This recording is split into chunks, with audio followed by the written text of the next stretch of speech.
Tonight, animal rights activists went undercover to reveal shocking videos and pictures of animals inside the Tyler Petland. Now, 2 weeks later, many are wondering who should be held responsible for this. KTK's Mai Owens right now joins us to explain whether a crime was even committed. Mai. Neil, Casey, the images released by the United States Humane Society created emotional reaction, especially on social media. But some are saying there are two sides to every story. So we did some digging. A dead puppy stored in a freezer, ribs showing through a dog's skin, and an animal suffering seizures for days. These are just a few conditions discovered by an undercover Humane Society member here at Petland in Tyler. There were sick animals that were not receiving the immediate medical attention that they needed for life-threatening issues like seizures and vomiting. And it wasn't the first time this Petland store has been criticized for the way animals had allegedly been treated. KTK News has been reporting similar stories for more than 6 months. There is a floodgate of puppy mill, what we believe well-documented puppy mill puppies coming into our communities that we know are not healthy.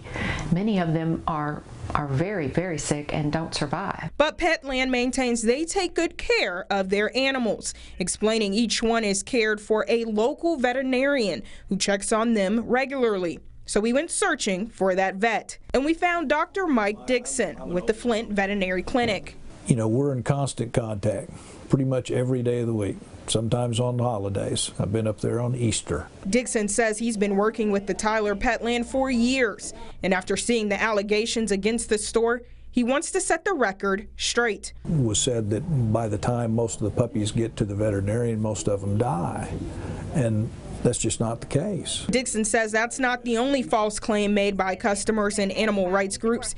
He's talking specifically about this image of a boxer puppy taken inside of the store. Pretty normal boxer puppy is very lean. As a veterinarian, would rather have a normal lean puppy than a too heavy puppy that I cannot see their ribs. It's normal for us to see a boxer puppy's ribs. He also spoke about a dead puppy the Humane Society investigators found in the freezer.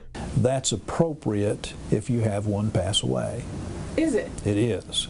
Generally what's going to happen, they're going to text us and we're going to say, okay, actually put it in the refrigerator so that we can see the puppy, and we're actually going to do an autopsy on the puppy to see what it died from. With people protesting the store, Dixon saying the animals are as healthy as possible, and new owners taking control of Petland just a few weeks ago. We wanted to talk to the person who owned the store during the Humane Society's undercover operation. After talking to neighbors, we found out that the man who used to own Petland lives right here. So we went knocking, looking for answers. State records show Samit Denari was owner of the Tyler Petland from October 2013 to May 2019. He didn't respond to several interview requests. The question now, can he be held responsible for what happened to those animals? The folks who were there at the time the abuse was happening, a lot of them faced some serious criminal charges. According to the Better Business Bureau, the Tyler Petland has a C- rating, with complaints going back 3 years. Customers claim on the BBB's website they were guaranteed a healthy puppy, only to have to pay a vet to look at their sick pet just a couple of days after buying it, some within hours. It's very possible the family signed away any rights to bring a lawsuit in this situation, and I'm sure the company made sure that they did. Robert says Denari could potentially face felony charges, up to 2 years in jail, and a $10,000 fine. Now he encourages anyone who's looking for a four-legged friend to do your research. Now, Roberts isn't the only one. The United States Humane Society suggests if you're ready to purchase a pet, to meet with the breeder, visit where the animal was born or is living now, and be sure to ask questions, because being an owner is a big task. Reporting live in studio, Mai Owens, KTK News.